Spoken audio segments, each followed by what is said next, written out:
جان مادرم، در پیش چشمان مادرم، گهواره جنبان مادرم، مارانی گهبان مادرم. جان مادرم جان مادرم، در پیش چشمان مادرم. گر بر هزاران سرورم، پیشی تو خم سازم سرم. خواهم خمیرت را برم، تا پیشی چگدان مادرم. خواهم خمیرت را برم، تا پیشی چگدان مادرم. جان مادرم جان مادرم، در پیشی چشمان مادرم. جان مادرم جان مادرم، در پیشی چشمان مادرم.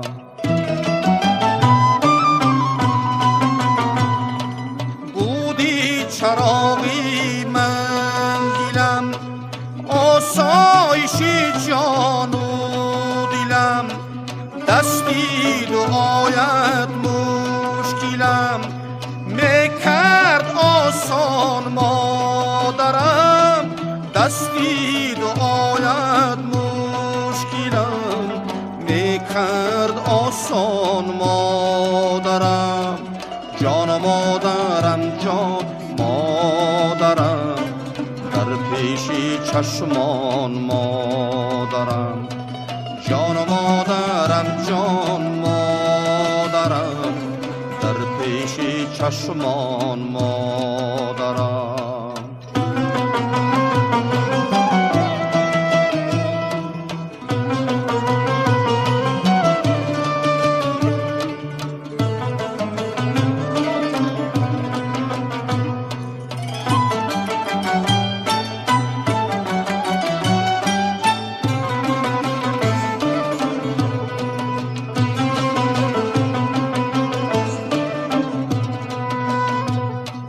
فرزند تو جان و جگر، شد خاک در ملکی دیگر. یک عمر بودی رهنگر، یک عمر گریان مادرم. یک عمر بودی رهنگر، یک عمر گریان مادرم. جان مادرم جان مادرم، در پیشی چشمان مادرم.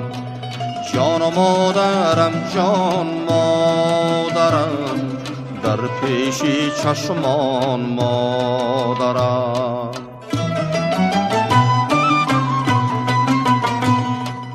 اینهان تو کرده دردی خود، از چشم رنگی زدی خود. در راهی دنیا گردی خود، بودی تو پزمان مادرم. در راهی دنیا گردی خود، بودی تو پزمان مادرم.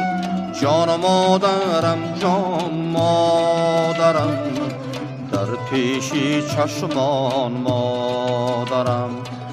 جان مادرم جان مادرم، در پیشی چشمان مادرم.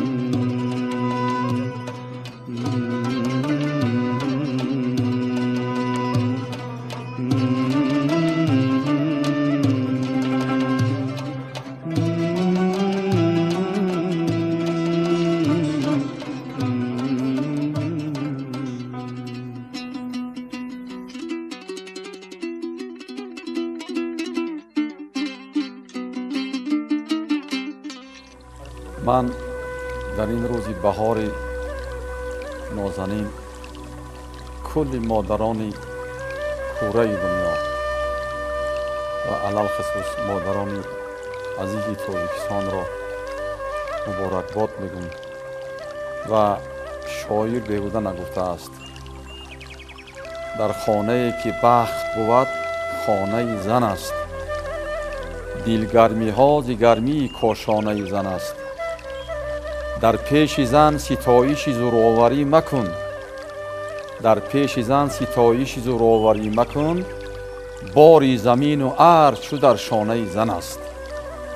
برای همین احسان به زن به مادر که آفرنده حیاتی خوشنشونده امروزه ما هست که زن مادر این زیب حیات است، زیب دیار است. علل خصوص کل زنان نازنین تاجیکستان را و این روز مبارک تبریک می‌گویم.